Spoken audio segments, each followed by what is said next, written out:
क्या आप जानते हैं कि आदि राम कौन है? जिसकी भक्ति से हमें मुक्ति मिलेगी। यह राम श्री राम से अलग है, भिन्न है।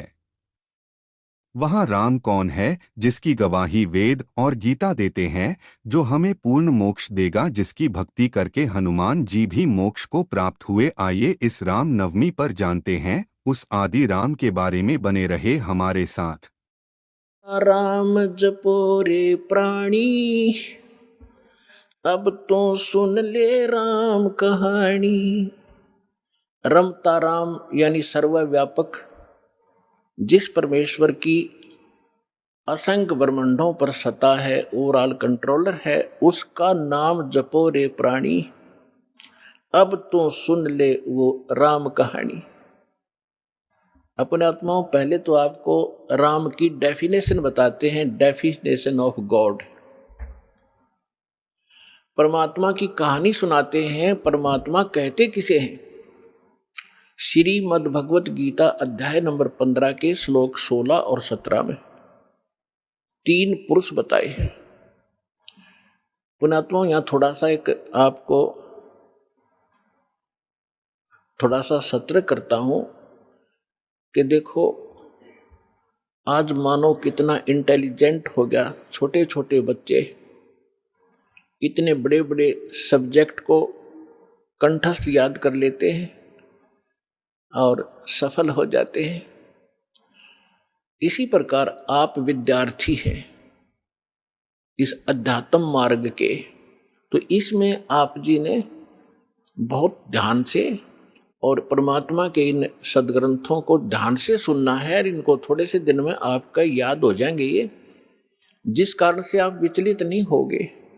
इसलिए आपको ये कथाएं सुनाई जाती हैं, रह रह कर उन सदग्रंथों के वो श्लोक और अध्याय बताए जाते हैं, ताकि आप याद रखो और भी कोई पूछे उसको, भक्त को बता सको। फिर वो जाकर के अपने पास रखी हुई उन पुस्तकों को देखेगा कि इस भक्त ने जो श्लोक और मंत्र बताए हैं ये सही है कि गलत। जब वो अपने सदग्रंथों में देखेगा तो दौड़ा दौड़ा फिर वो सतलोक आश्रम बरवाला में आ जाएगा। इसलिए दास आपको रह रह कर ये रेफरेंस याद दिलाता है। और जब पूरे विश्व में ये यथार्थ ज्ञान फैल जाएगा, फिर केवल आपको भगवान की चर्चा सुनाया करेंगे। अब तो जब तक ये एग्जाम्पल उदाहरण नहीं दिए जाएंगे तो आप समझ ही नहीं सकते कि सचमुच कबीर इज गॉड। हम अभी तक तो उनको परमात्मा मान रहे थे जो परमात्मा नहीं थे। परमात्मा की डेफिनेशन बताता हूं। श्रीमद् भगवत गीता अध्याय नंबर 15 के श्लोक 16 और 17 में 3 पुरुष बताए हैं, एक सरपुरुष, एक अक्षर पुरुष। गीता अध्याय नंबर 15 के श्लोक 16 में 2 पुरुषों का वर्णन है, और इनके विषय में ये भी कहा है कि दोनों पुरुष, पर पुरुष माने प्रभु, स्वामी। अब स्वामी साहब, साहब जिसे कहते हैं, जैसे हम कहते हैं तहसीलदार साहब, भाई कमिश्नर, डीसी साहब, डीएम साहब, कमिश्नर साहब, मंत्री साहब, मुख्यमंत्री साहब, प्रधानमंत्री साहब, राष्ट्रपति साहब, ये सभी साहब हैं, सभी स्वामी हैं, ये मालिक हैं, लेकिन अपने अपने अक्षेत्र के। तो इनमें कंप्लीट जो साहब है वो कौन है? राष्ट्रपति, और सेकंड नंबर फिर प्रधानमंत्री। इसी प्रकार सरपुरुष ये ब्रह्म है, ज्योत स्वरूपी निरंजन ये काल है, ये केवल 21 ब्रह्मांड का स्वामी है, मालिक है, साहब है, राम है। राम कहो, साहब कहो, गॉड कहो, अल्लाह कहो, रब कहो, खुदा कहो, ये उस परमात्मा के ही पर्यायवाची भाषा भिन्न नाम है।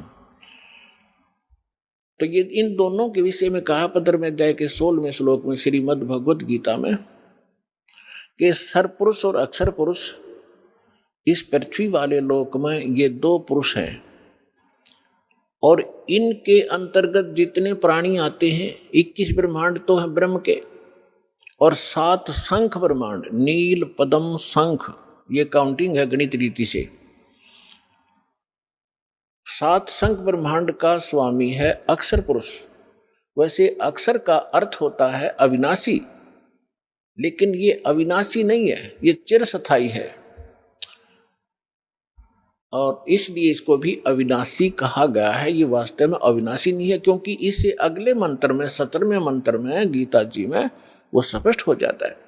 इसमें क्या बताया कि सरपुरुष और अक्षर पुरुष तथा इनके अंतर्गत जितने प्राणी शरीरधारी हैं ये सभी नाशवान हैं, इंक्लूडिंग सरपुरुष और अक्षर पुरुष।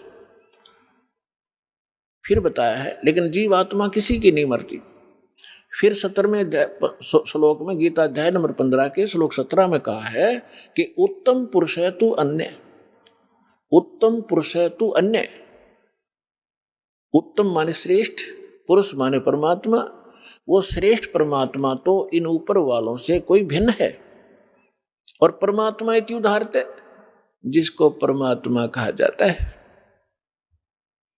जिसको परमात्मा कहा जाता है उस परमात्मा, वैसे परमात्मा शब्द श्रेष्ठ आत्मा को कहते हैं। तो परमात्मा वो है जो केवल सुख देता है, दुख नहीं देता। बाकी हम अन्य को भी परमात्मा मान बैठे, जैसे सरपुरुष काल को भी हम परमात्मा कहा करते, ब्रह्म को। ये परमात्मा नहीं है। जिस लोक में आप रह रहे हो ये लोक परमात्मा का नहीं हो सकता। किसी का बेटा मर गया, किसी की बेटी मर गई, किसी की कैंसर होगी, किसी की टांग कट गई, किसी के हाथ कट गए, कोई अन्य रोग से पीड़ित है, हाहाकार मचा हुआ है, एक्सीडेंट में मर जाते हैं, फ्लड आ जाती है, अक्षेत्र का क्षेत्र तबाह हो जाता। ये परमात्मा का लोक नहीं हो सकता। और अक्षर पुरुष के लोक में भी यही स्थिति है। वहां भी जन्म और मृत्यु, इसी प्रकार के रोग कष्ट दुख सभी विद्यमान है। केवल एक सतलोक है, परम अक्षर ब्रह्म, उस उत्तम पुरुष का वो स्थान सतलोक है जहाँ दुख नाम की वस्तु नहीं, वहाँ जन्म, वहाँ मृत्यु नहीं, वृद्धावस्था नहीं और किसी चीज का अभाव नहीं। वहाँ कोई काम नहीं करना पड़ता आपको, कोई टेंशन नहीं, क्योंकि भरा भंडार भगवान का। अब जैसे ये सतलोक आश्रम वाला, ये मिनी सतलोक समझ लेना, उसकी रिहर्सल है, उसका एक सैंपल समझो। ये जैसे आप जी यहाँ आते हो, यहाँ आपको कोई टेंशन नहीं, खाने की, रुकने की, नहाने और धोने की। और सारा दिन आप चाहे 1 हफ्ता रुकते हो, 4 दिन रुकते हो, 10 दिन रुकते हो, बना बना भोजन मिलता है, बिछे बिछाए मैट मिलते हैं, ऊपर पंखे चल रहे होते हैं, नहाओ धो भगवान का भजन करो, चाहे 10 दिन रुको, आपको कोई टेंशन ही नहीं। और ये सतलोक के अंदर ये सुविधा उपलब्ध है। ये काल का लोक है, यहाँ भी हम इतनी सुविधा नहीं उपलब्ध करा सकते परमात्मा के बच्चों को। फिर भी हमारा जितना सामर्थ्य है कोशिश खूब करते हैं, क्योंकि सतलोक आश्रम बरवाला में आम आत्मा नहीं आ सकती। परमात्मा की विशेष लाडली आत्मा ही पहुँच पाती है, भले ही वो दुखी है चाहे सुखी है, फिर यहाँ सुखी करेगा उनको।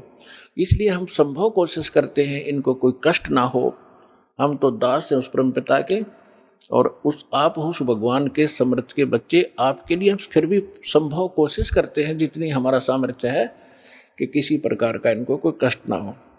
तो कहने का तात्पर्य है कि जितना समय आप यहाँ बिताओगे, ये आपका समय और ही तरह का होता है। यहाँ से जाते ही आप देखना, आश्रम से निकलते ही आपको कितनी टेंशन घेर लेती है, वो करना है, वो करना है, वहाँ जाना, उससे लेना, उससे देना, उसने ऐसे कर दिया। तो हम जब से सतलोक से निकले, हमारे साथ या बीमारी उसी समय चली गई है।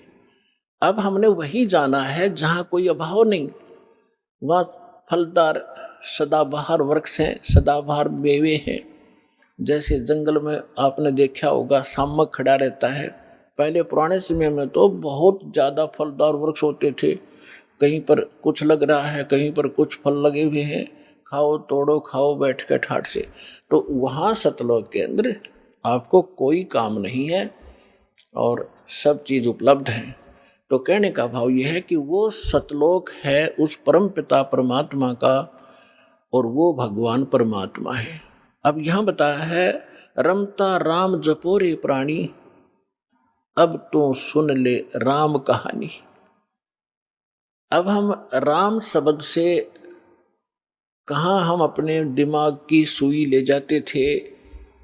श्री रामचंद्र जी सन ऑफ राजा दशरथ, अयोध्या का राजा। हम जब राम शब्द हमारे हृदय में आता था, हमारे धर्म गुरुओं ने हमें ऐसा गलत फीड कर दिया था कि राम नाम आते ही वो धनुष बाण लिए हुए श्री रामचंद्र दिखाई देते थे। देखो, अब राम समझना हमने राम की डेफिनेशन समझनी है। अभी आपको बताया था कि जैसे तहसीलदार भी साहब है, कमिश्नर भी साहब है, ये सभी साहब हैं। मंत्री, मुख्यमंत्री, प्रधानमंत्री, राष्ट्रपति सारे साहब हैं, लेकिन ये अपने अपने सत्र के साहब हैं। और इनमें जो समर्थ साहब है वो राष्ट्रपति, प्रधानमंत्री जी हैं।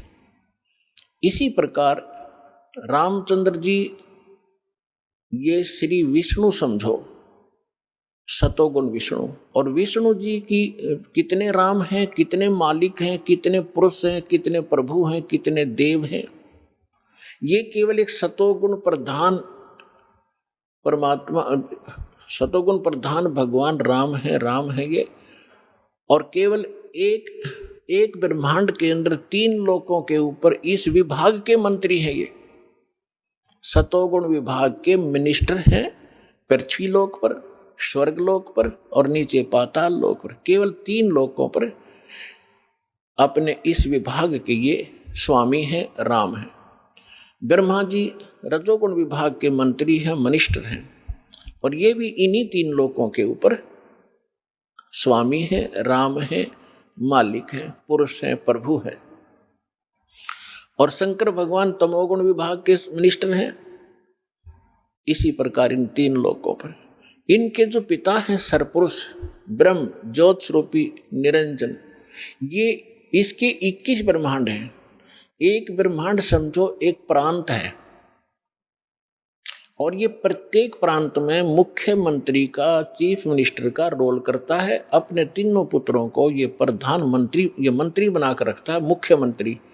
मुख्य मीन यहाँ वाला मुख्यमंत्री नहीं, यानी अन्य से जैसे देव और भी हैं, जैसे जल का देवता वरुण है और धन का देवता कुबेर है, ऐसे ये अलग अलग जो और देवता हैं, जैसे सूर्य प्रकाश स्रोत का देवता भगवान प्रभु सूर्य है। सूर्य ये आग का गोला नहीं है, एक देव है जो इन प्रकाश स्रोतों का स्वामी है। जैसे बिजली मंत्री होता है, बिजली मंत्री, विद्युत मंत्री, वो कोई पत्थर का नहीं होता या कोई वो बिजली चमकती हुई नहीं होता, वो एक इंसान होता है, उसके कंट्रोल में बिजली विभाग होता है।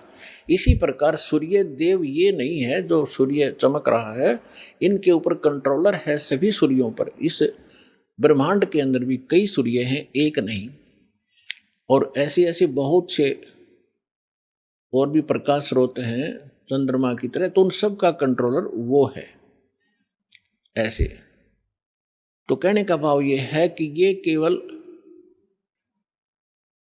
21 ब्रह्मांड का स्वामी है सरपुरुष। और अक्षर पुरुष 21 ब्रह्मांड, 7 संग ब्रह्मांड का राम है, 7 संग ब्रह्मांड का स्वामी है, मालिक है। और परम अक्षर ब्रह्म, पूर्ण परमात्मा, उत्तम पुरुष है तू अन्य, वो कबीर देव जो है परम अक्षर ब्रह्म, वो असंख्य ब्रह्मांड का राम है, मालिक है, स्वामी है। तो अब क्या बताते हैं, रमता राम जपो रे प्राणी, अब तो सुन ले राम कहानी।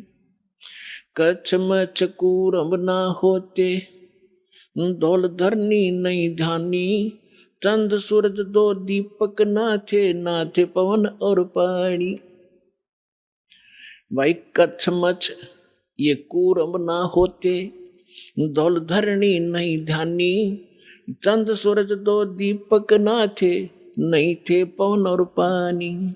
ब्रह्मा विष्णु महेश नहीं होते, नहीं। आशा करते हैं कि आपको वीडियो पसंद आई होगी। हमारे चैनल को सब्सक्राइब करें इसी तरह की वीडियो को देखने के लिए। आप आपकी राय कमेंट सेक्शन में दे सकते हैं। धन्यवाद।